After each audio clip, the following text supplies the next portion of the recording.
Hello, I'm going to talk you through how to take your measurements for the perfect fit when hiring from Oliver Brown.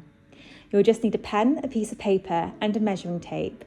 And remember, all measurements should be taken in inches. So firstly, let's start with the top hat. Measure all the way around your head, straight across your forehead and just above your eyebrows, over the ridge at the back of your head. Next, for measuring your shirt, if you're hiring evening wear and require a shirt, measure around your neck, just where your collar would sit. For morning wear, please note that shirts can't be hired and will need to be purchased in store. Next, take your sleeve measurement. Start from the top of your shoulder and measure down the outside of your arm to the bottom of your wrist. For your chest, measure around the fullest part of your chest and just underneath your armpits. Now, for your waist measurement, measure straight around your waist, about 1 inch below your belly button.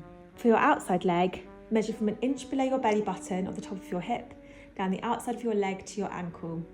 If it's easier, you can also take this measurement from an existing pair of trousers. Simply lay them flat on a table as shown here. Finally, measure your inside leg from your crotch down to the base of your ankle. Again, you can take this from a pair of trousers you already own, as Stefan demonstrates here. And that's it. Once you have all your measurements, you are ready to hire with confidence, ensuring your Oliver Brown outfit fits just as it should.